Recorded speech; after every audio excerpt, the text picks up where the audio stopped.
জন্মগতভাবে মিথ্যাবাদী, এরা 14 গোষ্ঠী মিথ্যাবাদী। হারামজাদারা সাফার দাঁত ফলাই দেওয়ার দরকার বেটা তাদের।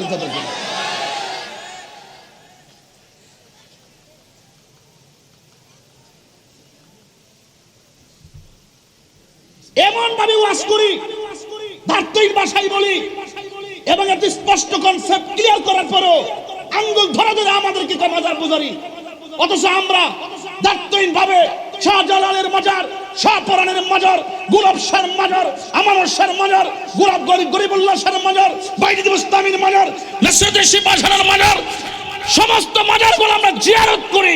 আর ওরা বলে আমরা পূজা করি। সুন্নাত তরিকাকে যারা পূজার সঙ্গে তুলনা করে তাদের জন্মে বেজাল আছে।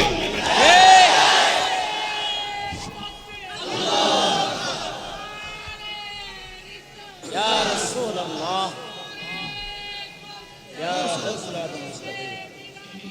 জিন্দাবাদ, জিন্দাবাদ।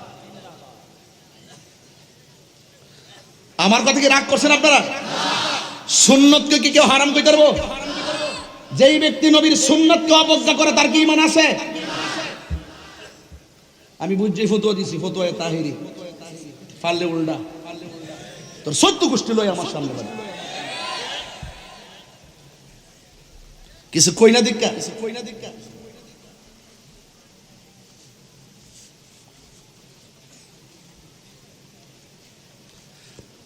পোলা পান্ডি কই, আমার যুবকটি কই, যুবকগুলা কোথায় আছো তোমরা? তোমরা আসো কিনা বলো? আমরা কি পূজা করি না জিয়ারত করি?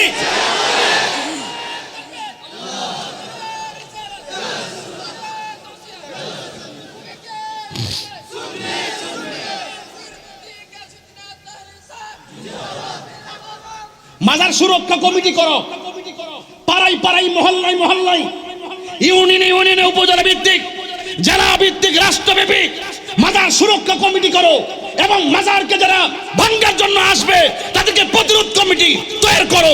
দাঁত ভাঙ্গা জবাব দেওয়া হবে ইনশাআল্লাহ। কথা বলে ঠিক না?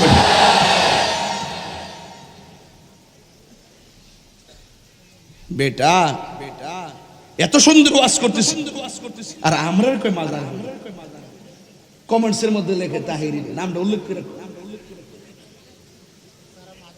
ভাগ্য ভালো যে কমেন্টসে সামনে আইলে একটা কফি খাওয়াই দিলাম।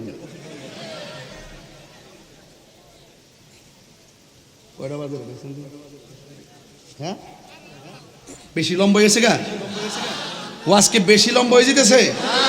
আপনার কি কষ্ট পাইতেছেন নাকি? আবার আর একটু সময় কি দিব আপনাদেরকে ইনশাল্লাহ? বলেন আল্লাহ কি দুইজন না একজন? আর আঙ্গুল দিল্লা করেন আল্লাহ, আল্লাহ কি দুইজন না একজন? আমরা কি আল্লাহ ছাড়া কাউকে সাজদা করি? সাজদা পাওয়ার মালিক কে? আল্লাহ ছাড়া কারোর কাছে মাথা নত করি? মাথা নত করি কার কাছে? সাজদা পাওয়ার মালিক কে?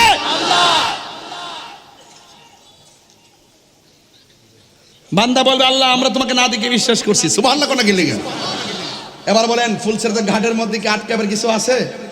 2 নম্বরকে আমরা নবী রাসূলকে বিশ্বাস করি, আখিরাতকে বিশ্বাস করি, ইমানে আরকান আমরা সব আরশাজিনকে বিশ্বাস করি, আখিরাতকে বিশ্বাস করি, তাকদীরকে বিশ্বাস করি, আসমানি কিতাবকে বিশ্বাস করি, এরপরে ফেরেশতাকে বিশ্বাস করি, নবী রাসূলকে বিশ্বাস করি এবং আপনার উপর আমরা নিরঙ্কুশ ঈমান এনেছি। সুন্নতের খেদমত করছি। আহলুস সুন্নাত ওয়াল জামাতের যারা দ্বার্থহীন ভাষায় কথা বলে তাদের কণ্ঠকে বিগত দিনে রুদ্ধ করার মতন অনেক অপশক্তি এই জমিন থেকে আমাদের আহলুস সুন্নাত ওয়াল জামাতের অনেক আকাবেরদেরকে তারা শেষ করে দিয়েছে। কথা বলে ঠিক না বেটি? আমাদের মহেশখালী কুতুবদিয়ার আস্থাভাজন ব্যক্তি আমাদের এমপি মহোদয়কে আমি শুরুতেই একটি কথা বলবো। আপনি নিশ্চয়ই আল্লামা শহীদ ফারুকী রহমতুল্লাহ আলাইহির কথা আপনি জানেন, যিনি মিডিয়া ব্যক্তিত্ব, যিনি কাফেলা অনুষ্ঠানের মাধ্যমে সারা দেশ এবং প্রবাসের অনেক গুরুত্বপূর্ণ জায়গা তিনি মিডিয়ার মাধ্যমে আমাদের সামনে সশরীরে গিয়ে তুলে ধরেছেন। সেই আল্লামা শায়েখ শহীদ নুরুল ইসলাম ফারুকীকে এক ধরনের অপশক্তি হায়নার গোষ্ঠীরা গলার ভিতরে ঢুকে গলা এবং হাত পা বেঁধে তাকে নৃশংসভাবে গলা কেটে হত্যা করেছে। আজকে দীর্ঘদিন হয়ে গেল, কিন্তু আজ পর্যন্ত আমরা কোনো বিচার পাইনি। আমরা আপনার মাধ্যমে আল্লামা শহীদ ফারুকী রহমতুল্লাহ আলাইহির সুপ্রস্তাব যেন সংসদে উত্থাপিত হয় সেই প্রস্তাব করছি।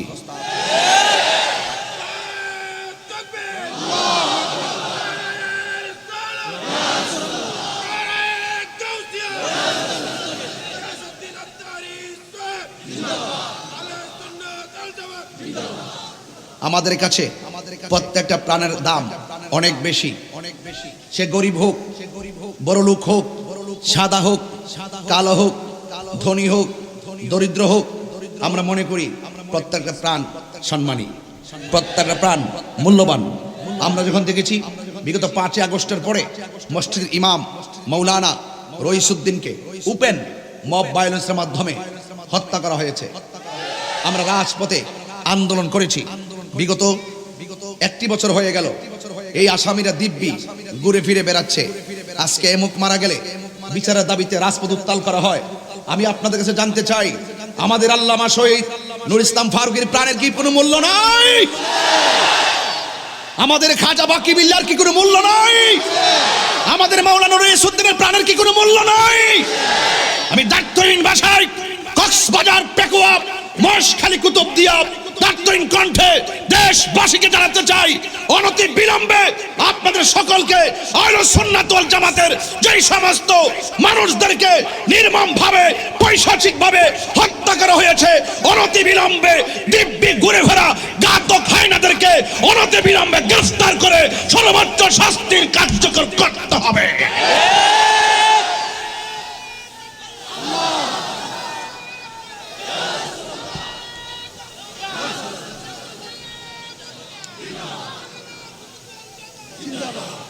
আসুন আগামী 27 এপ্রিল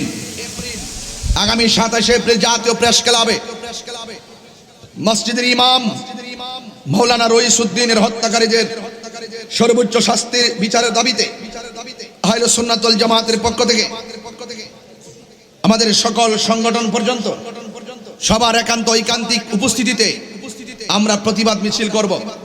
প্রধানমন্ত্রীর বরাবর আমরা স্মারকলিপি দিব এবং আমরা চাই, ওরা কিন্তু এখনো আছে, আজকে হয়তো শহীদ ফারুকীকে তারা মেরে ফেলেছে, রইসুদ্দিনকে মেরে ফেলেছে, এই সমস্ত অপরাধীরা দিব্যি যখন ঘুরে বেড়ায় বুঝতে হবে তারা একদিন সুযোগ পেলে আপনাকেও মেরে ফেলবে।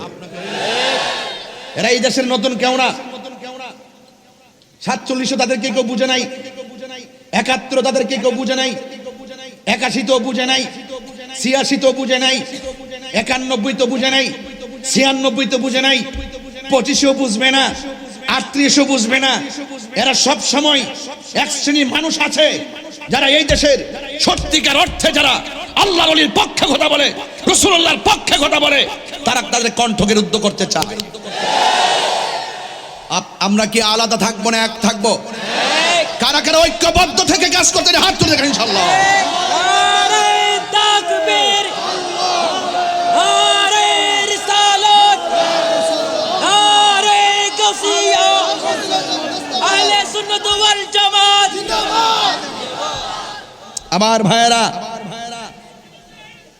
আমার ভাইয়েরা আপনারা হতাশ হবেন না।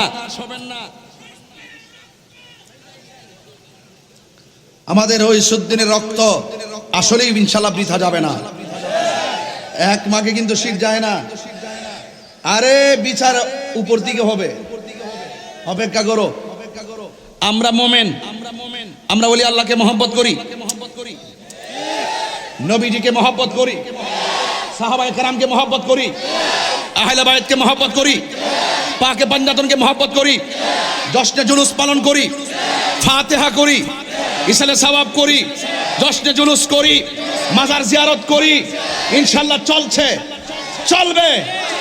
এটাই হলো সঠিক পথ, আহলে সুন্নাত ওয়াল জামাতের পথ, শান্তির পথ, শান্তির পথ।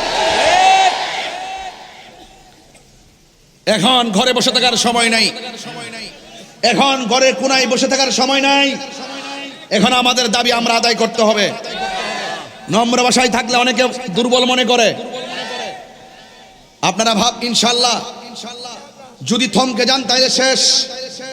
আর বাতিল অপশক্তির বিপরীতে যদি দাঁড়িয়ে যান সাহস করে, তবেই আপনি বাংলাদেশ। ওয়ালা তাহিনু ওয়ালা তাহজানু ওয়া আনতুমুল আ'লাউনা ইন কুনতুম মুমিনিন। আল্লাহ বলছেন নিরাশ হয়ো না, হতাশ হয়ো না, বিজয় তোমারই হবে যদি তুমি মুমিন হতে পারো। আমরা কি বেঈমান না মুমিন? একটা সিরাত আছে না নাই? আমরা কি বাঁকা পথে না সোজা পথে? সোজা পথে। সোজা পথের নাম কি? ইহদিনাস সিরাতাল, জোরে কোন মারহাবা। সিরাত মানে রাস্তা। সিরাত মানে কি? অনেকে মুখে আছে সিরাত কিন্তু ভিতরে বাঁকা। মুখে আছে ইসলাম, ভিতরে কিছুই নাই। কথা বলেন ঠিক না বেঠিক? এখন আর শরিয়ার কথা কয় না, এখন আর নবীর পক্ষে আর কথা কয় না, এখন শুধু চাই ক্ষমতা। কইব ক্ষমতা না জনতা। না, ঠিক আছে তো। আল্লাহ মাজার ভাঙ্গা কও ক্ষমতা, খুদার গজব পর্ব। 97টা মাজার ভাঙছে আমাদের এমপি মহোদয়কে বলে দিলাম। এগুলো আপনি বলবেন, কোটি কোটি সুন্নি জনতা আপনার সাথে আছে। এদেশে ইসলাম আনছে আল্লাহর ওলিগণ। 53 স্বাধীনতা 53 বছর পর এই বছর আমরা কোনোদিন দেখি নাই কোনো আল্লাহর ওলি মাজারে একটা ফুলের টুকা দিছে। যারা দিছে তারা কারা? এখনো ফেসবুকের পাতায় ঘুরতেছে, এখনো ইউটিউবে ঘুরতেছে। তদন্তের নামে বাহানা না করে আমি বলবো, তরিকা বান্ধব, অলি বান্ধব আমাদের এমপি মহোদয় এগুলো তুলে ধরবেন। ইনশাল্লাহ আমরা আছি আপনার সাথে। হকের এক হানজালা কথা বলছে, সে যে কোন অঙ্গনের হোক, সারা বাংলাদেশের সুন্নি জনতা তাকে সমর্থন দিয়েছে। আমরা আমাদের নবীকে এত ভালোবাসি, নবীর পক্ষে কথা বলে কলিজাটা উজাড় হয়ে যায়। সে কওমি গণনা হতে পারে যখন সে সংসদে দাঁড়ায় বলছে যে এই দেশে যারা নবীর বিরুদ্ধে কথা বলবে তাদের সর্বোচ্চ শাস্তির বিধান কার্যকর করতে হবে, এবং দায়িত্বহীন কণ্ঠে বলছে যে আমার নবীকে যারা শেষ নবী মানে না তাদেরকে অমুসলিম ঘোষণা করতে হবে। দায়িত্বহীন ভাষায় বলার পরে আমাদের মন ঠান্ডা হইছে। আমরা এটাই চেয়েছিলাম, আমাদের জীবন তুচ্ছ, মুস্তাফার মহব্বত আমাদের কাছে সবার শ্রেষ্ঠ। কিন্তু তার ডানে বামে সামনে পিছনে অনেক ইসলামী দলের লোকজন বসা ছিল, যারা ইসলাম কায়েম করতে চায়, যারা শরিয়া কায়েম করতে চায়, যারা তো টিকিট দিতে পুরো সব ব্যস্ত বাড়াই দিছিল। হ্যাঁ, আমি ভাবছিলাম যখন হানজালাই বক্তব্য দিছে, আমি মনে মনে ভেবেছিলাম যে ওই সমস্ত ধর্ম যারা ধর্মের নামে কথা বলেছে, যারা বলেছে আমরা ইসলাম প্রিয়, তারা মনে হয় টেবিল থাপড়ায় ভাঙ্গে ফেলাইব। দেখলাম যে একটা কথাও বলে নাই। তার মানে বুঝতে হবে নবী বড় জিনিস না, নবীকে ইউজ করে, ইসলামকে ইউজ করে তারা এই দেশ এবং দেশের মানুষের বিপরীত অবস্থা নিতে চায়। আর নাইলে কথা বললেন না কেন? প্রতিবাদ করলেন না কেন? 2 মাস হয়ে যাওয়ার পরও এই পর্যন্ত আপনারা ইসলামী মূল্যবোধের আলোকে একটা কথা সংসদ উত্থাপন করলেন না কেন? আপনারা যদি সকল বাংলাদেশের ইসলাম প্রিয় মানুষদের পক্ষ থেকে ম্যান্ডেট নিয়ে থাকেন, তাহলে মাজার ভাঙলো এই ব্যাপারে কথা বললেন না কেন? নবীর বিরুদ্ধে কটূক্তি করলো এই ব্যাপারে কথা বললেন না কেন? রইসুদ্দিনকে হত্যা করলো এই ব্যাপারে কথা বললেন না কেন? তার মানে বুঝতে হবে আপনাদের মুখে ইসলাম আছে, অন্তরে ইসলাম নাই। আমার অন্য কোনো কিছু নিয়ে আফসোস নাই। আমি অত্যন্ত সার্থক হব শুধু সুন্নিরা যদি এক হয়ে যায়। আর কিছু আছে? ইনশাআল্লাহ বলেন, ইনশাআল্লাহ বলেন। আমার কথায় কেউ রাজনৈতিক গন্ধ খুঁজবেন না, রাজনৈতিক গন্ধ খুঁজবেন না। আমি বলবো যারা সুন্দর করে ধর্মের কথা বলেন, এদের নাটক দেখতে দেখতে জনগণ অতিষ্ঠ হয়ে গেছে। কথা কি সঠিক? এই জন্য বলুন, ইজ্জতের মালিক কে? জাহান্নামের উপর একটা রাস্তা হবে কিনা বলেন না কেন? জাহান্নামের উপর একটা রাস্তা হবে কিনা? রাস্তার নাম কি বলেন না? রাস্তার নাম কি? এখানে শুধু আমরাই উঠবো, আর কেউ উঠতো না। হিন্দু, খ্রিস্টান, বৌদ্ধ, নাসারা, মুসলমান, যত দল বিদল আছে সবাই উঠবে ওই রাস্তায়। উঠার পর আল্লাহ বলবেন পার হও। সেই দিনটা কিন্তু অপেক্ষা করতেছে। জুলুম করবেন না, জেনে সত্যকে গোপন করবেন না। আহলে সুন্নাত ওয়াল জামাতকে মাইনাস ফর্মুলা রেখে যারা মনে করে যে তারা ইসলামী লিজ নিয়ে এসেছে, আমরা একদিন প্রমাণ করব তোমরা ভুয়া। এই জনগণ প্রমাণ করবে তোমরা ভুয়া। কথা বলেন ঠিক কিনা? মিষ্টি মধুর কথা বইলা বইলা তলে তলে ষড়যন্ত্র, এগুলো আমরা সব বুঝি। এই জন্য বলেছি কবর শুধুমাত্র প্রথম ঘাট নয়, এই ঘাটের পরে আরো ঘাট আছে। হাসরের ময়দান একটা ঘাট, পুলসিরাত একটা ঘাট। এই পুলসিরাত সাধারণ জিনিস না। এখানে আসার পথে রাস্তা দেখে অনেক খুশি হয়েছি। এদিকে যে ব্রিজের পর যে রাস্তাগুলো হয়েছে, গতবার এসে তো একটু ঝড়ের জন্য পেয়েছিলাম। এবার ডাইরেক্ট চলে এসেছি। খুব সুন্দর রাস্তা, নদীর উপরে দেখলাম ব্রিজ, নিচে পানি। কিন্তু আল্লাহ যেদিন ব্রিজটা দাঁড় করাবে, নিচে হবে আগুন। ঠিক নিচে কি হবে? আগুনের বীজ দেখছেন কোন? পানির উপরে ব্রিজ দেখেছেন, কিন্তু আগুনের উপরে ব্রিজ দেখেন নাই। আগুনের উপরে ব্রিজ হবে। এই ব্রিজটা কিন্তু আমাদের এর মতন মোটা হবে না, চুলের চাইতে চিকন হবে, হীরার চাইতে ধারালো হবে। নিচে থাকবে জাহান্নামের আগুন, আর আগুনটা লাল হবে না, আগুনটা হবে কালো। এই যে আগুনটা হবে কালোবাজি, আগুনটা কালো হবে এবং কুচকুচ কালো হবে। রাস্তাটা হবে চিকন। বাবা আরেকটু সাউন্ড উঠাই দিও। রাস্তাটা হবে চিকন, হীরার চাইতে ধারালো, নিচে থাকবে আগুন, আগুনের রং হলো কালো। ও যুবক, একটা কথা বলি, বলেন মহেশখালীতে যখন চুলার মধ্যে আগুন ধরায়, আগুনের ধরায় লাকড়ি দিয়া, আগুন ধরায় বিভিন্ন কাঠ দিয়া, আগুন ধরায় খেরের কারি দিয়া, কিন্তু আল্লাহ রাব্বুল আলামিন বলেন ওয়াকুদুহান নাস ওয়াল হিজারা উইদ্দাত লিল কাফিরিন। হাসরের মাঠে যেই দিন পুলসিরাতটা কায়েম হবে, নিচে থাকবে আগুন, এই আগুনটা আল্লাহ ধরাবে মানুষ এবং পাথর দিয়া। রাসূল করিম সাল্লাল্লাহু আলাইহি ওয়াসাল্লাম বলেন এই আগুনটা অনেক তাপ হবে। এই আগুনটা কিন্তু আল্লাহ পাক প্রস্তুত করছেন উইদ্দাত লিল কাফিরিন, কাফেরদের জন্য। কিন্তু আল্লাহ পাক কোরআনে বলছেন এই জাহান্নামের নিচে থাকবে মুনাফিকরা। আঙ্গু আছে, আরো জোরে আছে না নাই? আছে, আঙ্গু দেশে মুনাফিক আছে না নাই?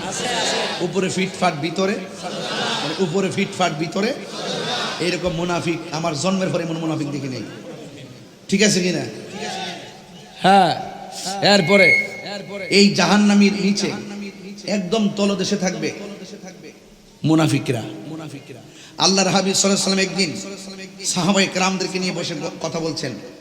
হঠাৎ করে বিকট একটা আওয়াজ হলো। সাহাবায়ে কেরাম বলেন ইয়া রাসূলুল্লাহ, এত বিকট আওয়াজটা কোথায় থেকে হলো? বলুন, মহেশখালীর মানুষ, কুতুবদিয়ার মানুষ, আওয়াজ করে বলুন আমার নবী জানার ক্ষমতা আছে না নাই? আসলে আছে। ক্ষমতা নবীর দিছে কে? এই নবীর এই কথাগুলো বলা কি অন্যায়? নবী শান শুনলে সহ্য করতে পারে না এমন অনেক মানুষ আছে। আছে কি না বলেন? আমার যুবক ভাইয়েরা, আমার মহেশখালীর বাবারা, কুতুবদিয়ার বাবারা, কক্সবাজারের বাবারা, পেকুয়ার বাবারা, সবাই আওয়াজ করে বলুন নবীকে এই জানার ক্ষমতা দিয়েছে কে? সাহাবায়ে কেরাম বলে ইয়া রাসূলুল্লাহ, ইয়া হাবিবাল্লাহ, নবী গো, আপনাকে নিয়ে আমরা কথা বলতেছি, আমরা আপনার ও বয়ান শুনতেছি, ওয়াজ শুনতেছি। হঠাৎ করে আওয়াজটা কোথায় থেকে উঠলো? আল্লাহর হাবিব সাল্লাল্লাহু আলাইহি ওয়াসাল্লাম বলেন সাহাবীরা, আজ থেকে প্রায় ৭০,০০০ বছর আগে আমার আল্লাহ এই পৃথিবীটা যত বড় এর চাইতে ৭০ গুণ বড়।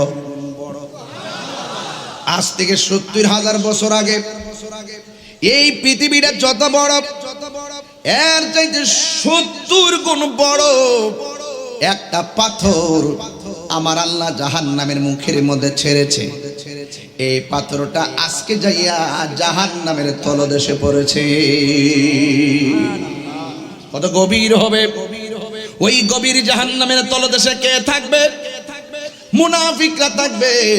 আল্লাহ রাব্বুল আলামিন কোরআনে বলেছেন ইন্নাল মুনাফিকিনা ফিন দারকিল আসফালি মিনান নার। আল্লাহ রাব্বুল আলামিন বলেন ওই জাহান্নামের সর্বনিম্ন স্তরে মুনাফিকরা থাকবে।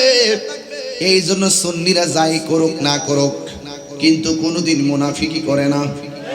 আমাদের একটা আদর্শ আছে না নাই? আরো জোরে বলো আছে না নাই?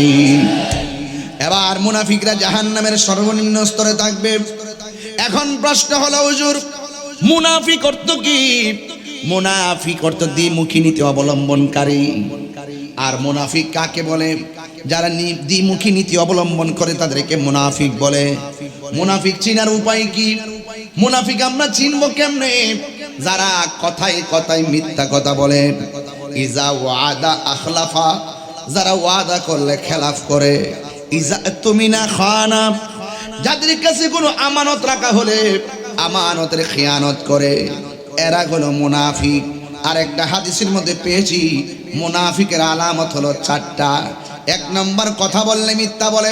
এমন মিথ্যাবাদী আমাদের আছে না নাই? মোবাইলটা হলো মিথ্যার ফ্যাক্টরি, কথা কোন ঠিক না বেঠিক? কথায় কথায় মিথ্যা বলে।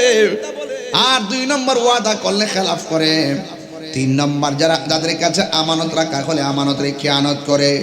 আর 4 নম্বর হলো তাদের নামাজ, রোজা, হজ, যাকাত যাই করুক না কেন, নামাজ পড়লেও বাহাদুরি করে আমি নামাজি, আমি মুসল্লি, হজ করে আমি হাজি। এইরকম ভাবে যারা আমল নিয়ে তাকাব্বুরি করে, এদেরকেও মুনাফিক বলা হয়। ইবাদত কোনো মানুষকে দেখাইবার জন্য না, একজনকে সন্তুষ্টি করার জন্য। জবান খুলে বলুন তিনি কে? আল্লাহু আকবার বলেন না কেন?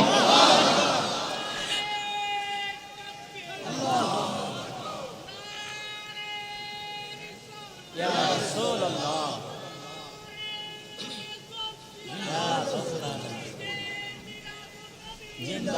আমার ভাইয়েরা, খুব মনোযোগ দিয়ে শোনা লাগবে।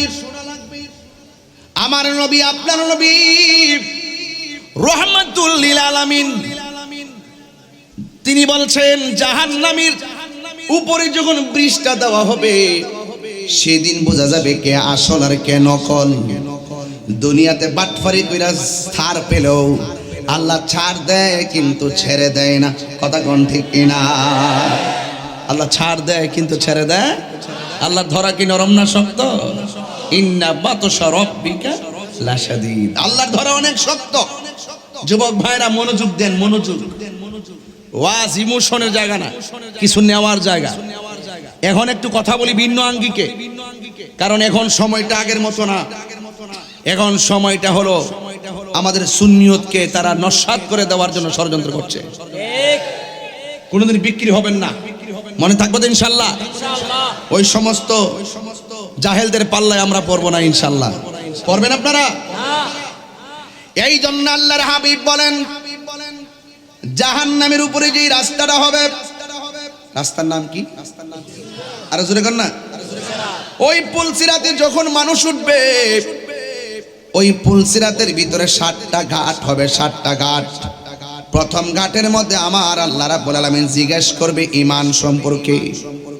তাইলে বোঝা গেল আলা আলা ঈমান আলী মাল্লা মুহাব্বাত আলা, যার অন্তরে নবীর মহব্বত নাই তার ঈমান নাই। যার ঈমান থাকবে না তার জাহান্নামের উপরে দিয়ে পুলসিরাতে পড়ে যাবে। পুলসিরাত কেটে কেটে জাহান্নামে পড়ে যাবে। বান্দারে জিগাইবো, ও বান্দা, ঈমান সম্পর্কে তুমি কিছু বলো। বান্দা বলবে, আল্লাহ আমরা ঈমান আনছি তোমার উপরে, ঈমান আনছি তোমার বন্ধু নবীর উপরে, ঈমান আনছি নবী রাসূলদের উপরে, ঈমান এনেছি তাকদীরের উপরে, ঈমান এনেছি আখিরাতের উপরে, ঈমান এনেছি ফেরেশতাদের উপরে, ঈমান এনেছি আসমানি কিতাব সমূহের উপরে, ঈমান এনেছি আখিরাতের উপরে। হে বন্ধু গো, এখন হিসাবটা মিলায় দেখেন। প্রথম প্রশ্নটা হবে ঈমান নিয়া। আল্লাহ মানা নবী মানা নয়, নবী মানলেই আল্লাহ মানা হয়। এই ওয়াজটা অনেকে বোঝে না, কই এটা কিভাবে? মাইকটা খুব ভালো পড়ছে। তুমি খুশি? খুশি। আমি হচ্ছে মাইক ভালো, মাইকের মালিক খুশি।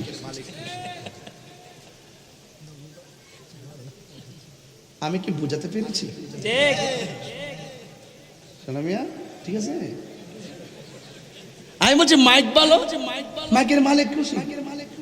এই কথাগুলো মৌলবীরা বুঝে না, এরা শরীয়তের মৌলবী, এদের মধ্যে কোনো আধ্যাত্মিকতা নাই।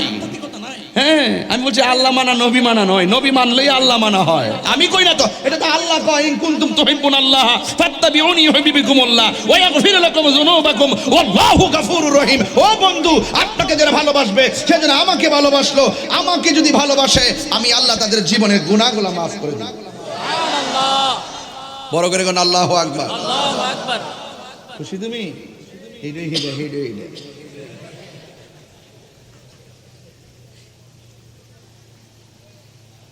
আপনারা বুঝতে পারছেন আমার কথা? কবরে গেলে সব কিন্তু শেষ হয়ে যাবে, কোনো বাহাদুরি চলবে না, কথা কন না, কোনো বাহাদুরি চলবে চলবে না। আহা, হারিয়ে যাব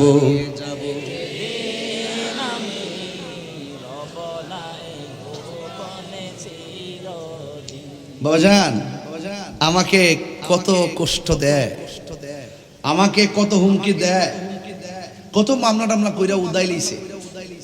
আমি বলছি 100 যা মন চা তা করো, তবে দরার আগে বুঝা দইল।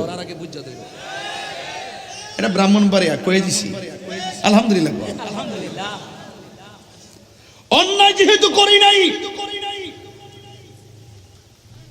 অপরাধ যেহেতু করি নাই, অবশ্যই হিম্মত নিয়ে কিছু কথা বলবো, তারপরে হবে হিসাব।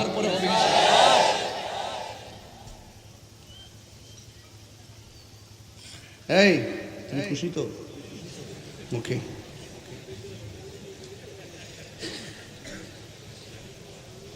নবীরে বাবা, নবীর শানটা গাইলে অনেকের আগুন লাগে। আর আমরা সুন্নিরা যখন নবীর শানটা গাই, ভিতরটা আলোকিত হয়ে যায়।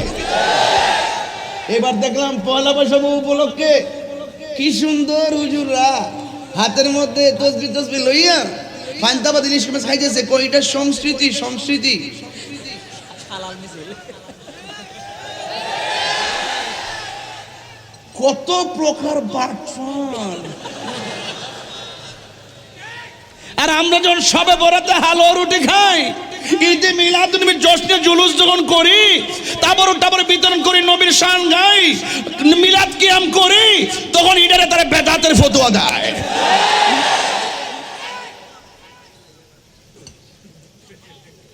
এই জন্য আমি এদেরকে বলছি, নাটক কম করো প্রিয়। সবার সামনে যাই করো, তাহিরির সামনে করো না। সবার পক্ষ থেকে আমি জবাব দিয়ে দেবো ইনশাল্লাহ। আপনারা ভরসা আছে তো ইনশাল্লাহ? ভরসা আছে তো ইনশাল্লাহ? পাইছেন তো মনের মতন এমপি। এমন এমপি মধ্যে আমরা হয় না।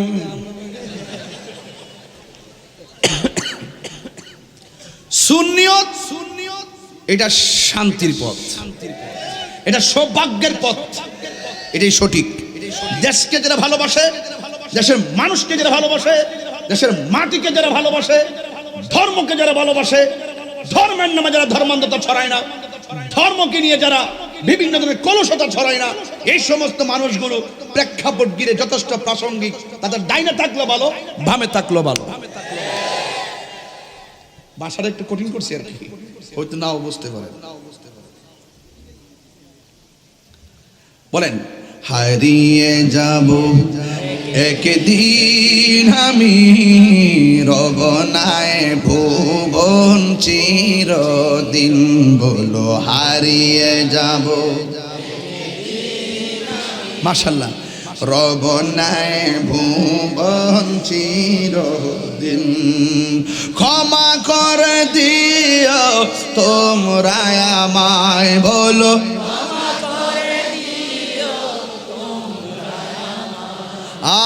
ভুল করে থাকো যদি কোনো দিন, হারিয়ে যাব একদিন আমি, রবনাই ভুবন চিরদিন।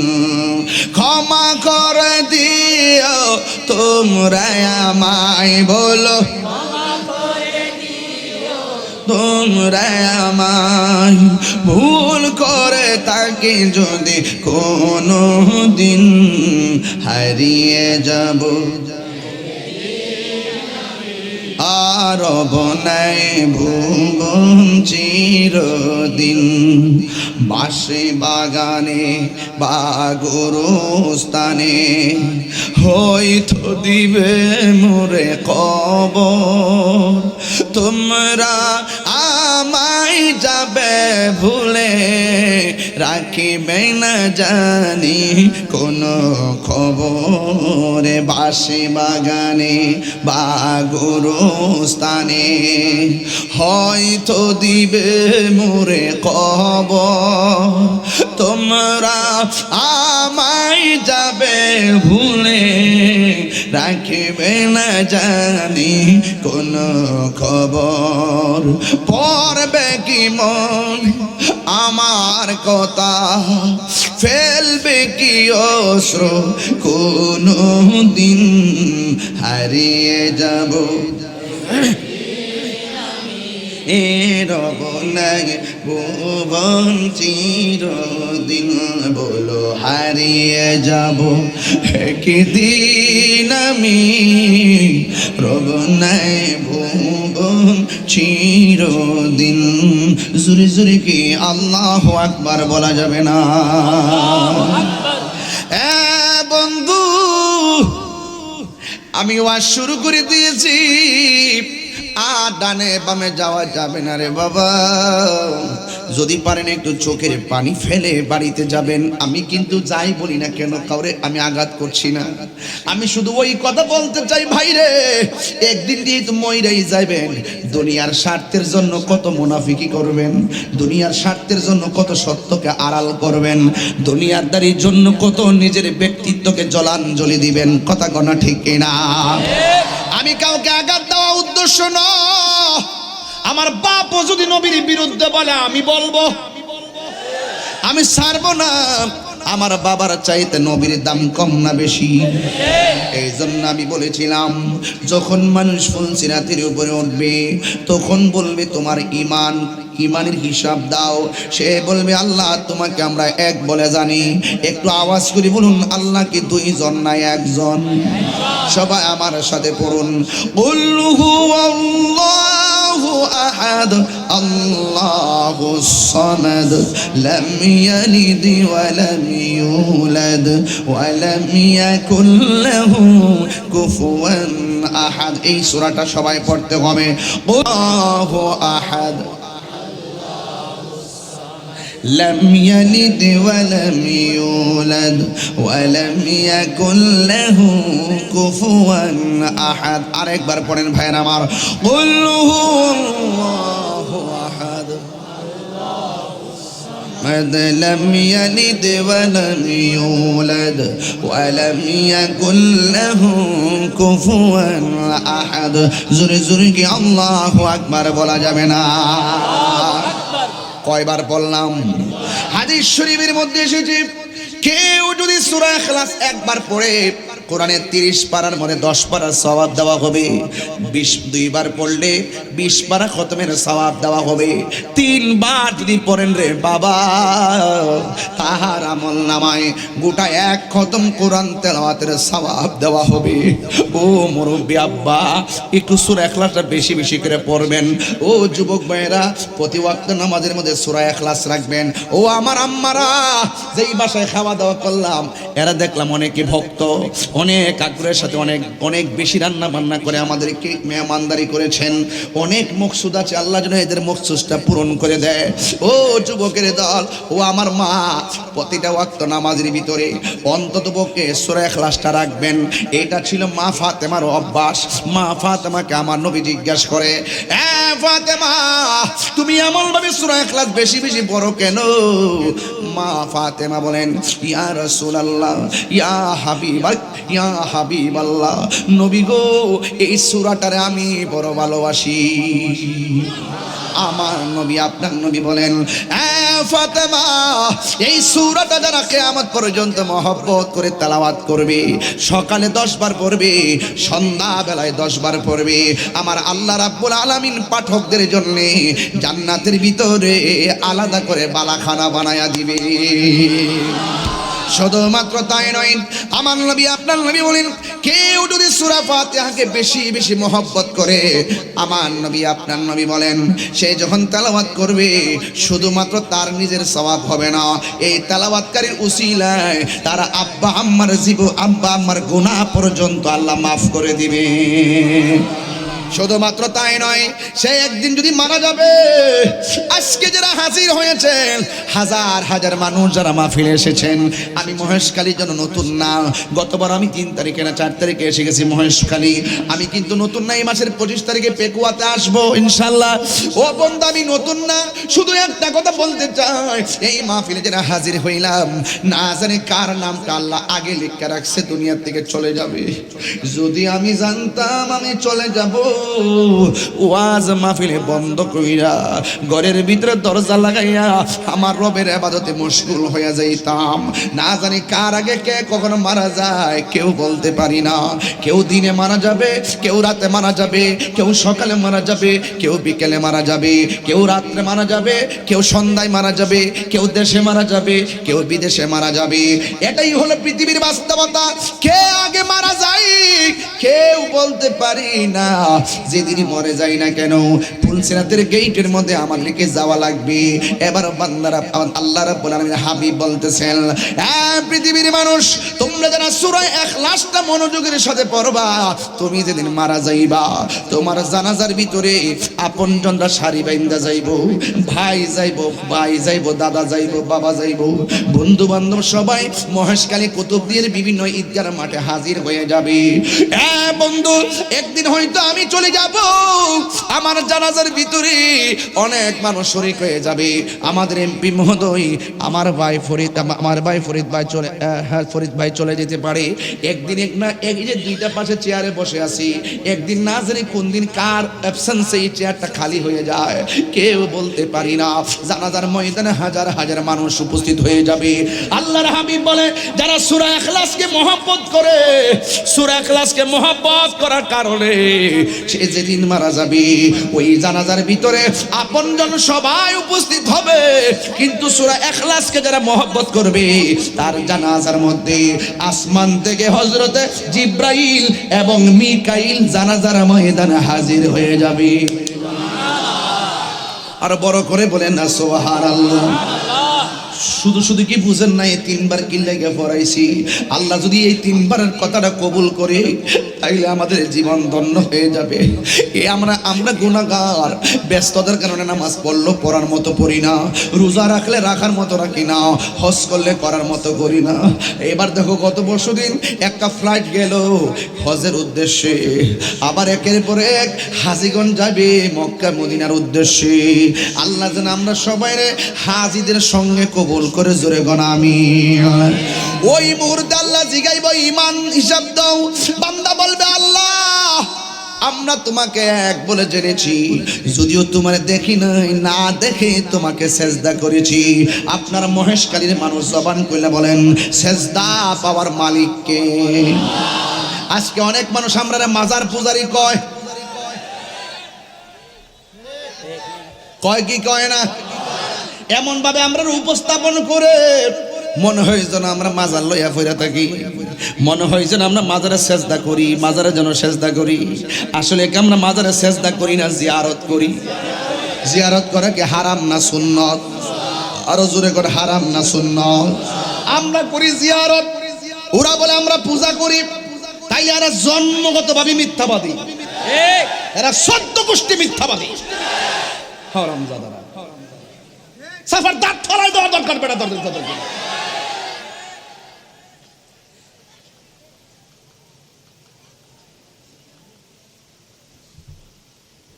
এমন ভাবে ওয়াজ করি, দার্থিক ভাষায় বলি, এবং একটি স্পষ্ট কনসেপ্ট ক্লিয়ার করার পরও আঙ্গুল ধরে ধরে আমাদেরকে মাজার পূজারি।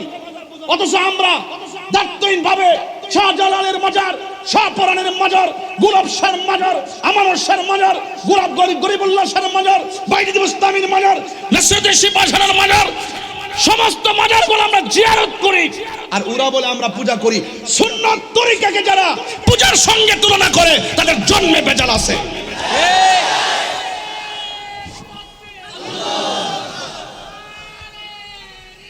ইয়া রাসূলুল্লাহ, ইয়া রাসূলুল্লাহ, জিন্দাবাদ, জিন্দাবাদ।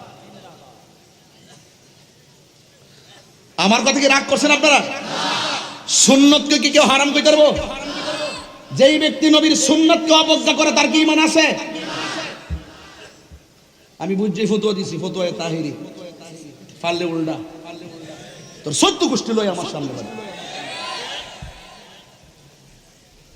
কিছু কই না দিক্কা,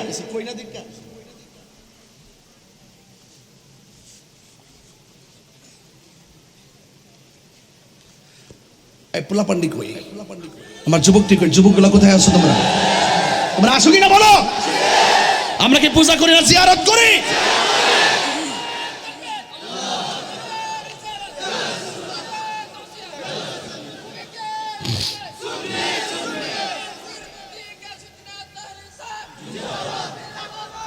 মাজার সুরক্ষা কমিটি করো, পাড়ায় পাড়ায়, মহল্লায় মহল্লায়, ইউনিয়নে ইউনিয়নে, উপজেলা ভিত্তিক, জেলা ভিত্তিক, রাষ্ট্রব্যাপী মাজার সুরক্ষা কমিটি করো এবং মাজারকে যারা ভাঙ্গার জন্য আসবে তাদেরকে প্রতিরোধ কমিটি তৈরি করো, দাঁত ভাঙ্গা জবাব দেওয়া হবে ইনশাআল্লাহ। কথা বলে ঠিক হবে?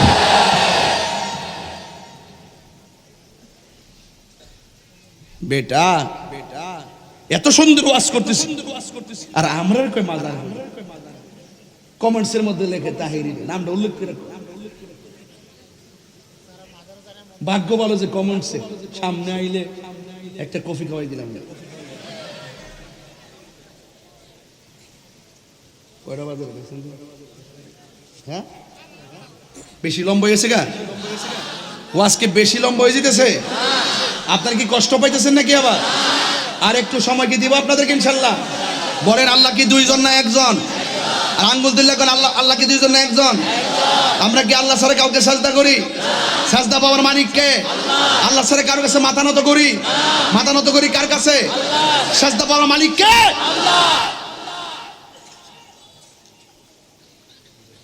বান্দা বলবে আল্লাহ আমরা তোমাকে না দেখে বিশ্বাস করছি, সুবহানাল্লাহ কোন গেলে।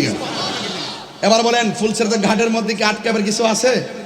2 নম্বরকে আমরা নবী রাসূলকে বিশ্বাস করি, আখিরাতকে বিশ্বাস করি, ইমানে আরকান আমরা সব আরশাজিমকে বিশ্বাস করি, আখিরাতকে বিশ্বাস করি, তাকদীরকে বিশ্বাস করি, আসমানি কিতাবকে বিশ্বাস করি, এরপরে ফেরেশতাকে বিশ্বাস করি, নবী রাসূলকে বিশ্বাস করি এবং আপনার উপর আমরা নিরঙ্কুশ ঈমান এনেছি।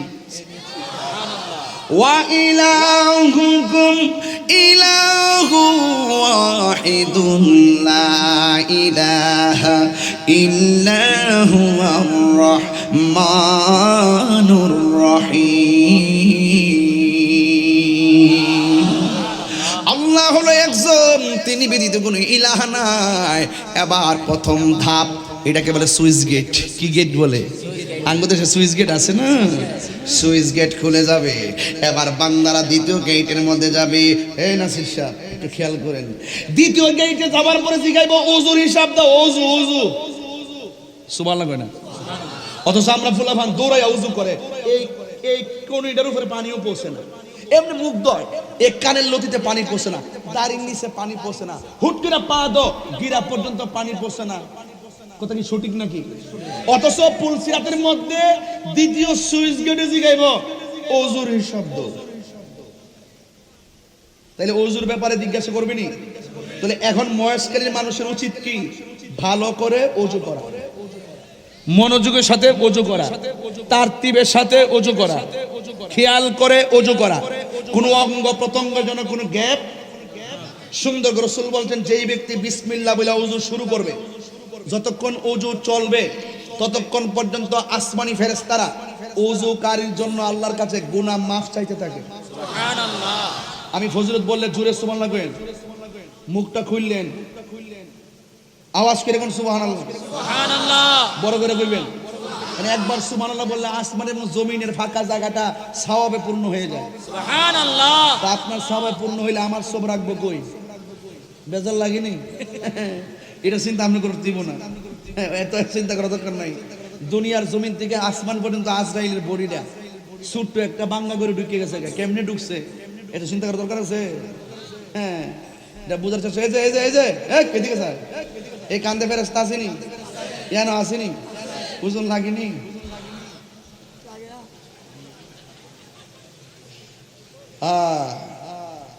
খাঁচার ভেতর অচিন পাখি কেমনে আসে যায় খাঁচার ভেতর অচিন পাখি কেমনে আসে যায় তারে ধরতে পারলে মন বেড়ি তারে ধরতে পারলে মন বেড়ি দিতাম পাখির পায় কেমনে আসে যায় জোরে খাঁচা ভেতর অচিন পাখি কেমনে আসে যায় আমার ভিতরে বাল্ব আসেনি ভাই বাল্ব আছে না আছে তো কিডনি আসেনি মাথায় মগজ আসেনি গোশতের ভিতরে হাড্ডি আসেনি বায়োস্কোপ দিন বা ইসলামিক মেশিন সব দিয়ে দিয়ে রক বুঝে হাড্ডি বুঝে গোশত বুঝে রক্ত বুঝে সব বুঝে কিন্তু এত মেশিন লাগাইলাম রুহুটা কোন জায়গায় আছে কোনো মেশিন ধরতে পারে না একটু বুঝছেন শরীয়তলে দূর মারেন না মারফত নিয়ে বুঝছেন কিছু হাকিকতে ডুব দিয়েন ইয়াসআলুনাকা আনির রূহ কুলির রূহু মিন আমরি রাব্বি ও বন্ধু কেউ যদি আপনাকে রূহ সম্পর্কে জিজ্ঞেস করে শুধু আপনি বলবেন এটা আল্লাহর আদেশ মাত্র সুবহানাল্লাহ বাকিটা বললাম না আর কি বুঝতো না তো ফেস লাগাই লইব মূল কথা তো কই না ওয়াজে শুধু স্বাভাবিক ওয়াজে না করি ওযু আল্লাহর হাবিব বলেন যেই ব্যক্তি ওযু করার সময় হাত তারে দৌত করবে কয়বার জোরে কয় না তিনবার আরো জোরে কোন তিনবার আমার নবী আপনার নবী বলেন যেই ব্যক্তি ওযু করার সময় দুই হাত তিনবার করে দৌত করবে এই হাত দিয়া জীবনে সে যত গুনাহ করেছে আমার আল্লাহ ওযুর পানির সঙ্গে হাতের গুনাহগুলো মাটির মধ্যে জড়াইয়া ফালাইয়া দিবে ওযু ওযু খুব ফজিলতপূর্ণ ওযু এরপরে আমার নবী বলেন কেউ যদি কুলি করার সময় মুখের ভিতরে পানি দেয় পানি দেওয়ার সময় গড় গড় করে কুলি করার সময় পানি যখন ফেলে দিবে বন্ধুরে আমার ও মহেশকালীর বাবা ও কুতুবদিয়ার বাবা এবার আমার নবী আপনার নবী বলেন এই মুখের ভিতরে গড় গড় করে পানি ফেলবে এই মুখ দিয়া সে জীবনে যত গুনাহ করেছে আমার আল্লাহ উজুর পানির সঙ্গে মুখের গুনাহগুলো মাটিতে ফেলে দিবে এরপরে হাত দৌত করবে আল্লাহর হাবিব বলেন মুখমণ্ডল দৌত করবি এই চোখ দিয়া যত গুনাহ করেছে আল্লাহ রাব্বুল আলামিন এই চোখের গুনাহগুলো পানির সঙ্গে ফেলে দিবে শুধুমাত্র তাই নয় ওযু করার সময় থুতনির গোড়া থেকে চুলের গোড়া থেকে কানের লতি থেকে আঙ্গুল থেকে পায়ের আঙ্গুল থেকে যেই ফুটাটা ঝরবে লাস্টের যেই ফুটাটা ঝরবে এই ফুটার সাথে আমার আল্লাহ অল বডির গুনাহগুলো মাটিতে ফেলে দিবে এরপরে এখানে সীমাবদ্ধ নয় আল্লাহর হাবিব সাল্লাল্লাহু আলাইহি ওয়াসাল্লাম বলেন ওযু করার সময় যখন বান্দা আসমানের দিকে তাকাইয়া কালিমায়ে শাহাদা পড়বে আল্লাহ রাব্বুল আলামিন তার জন্য 8টা জান্নাতের দরজা খুলে দিবে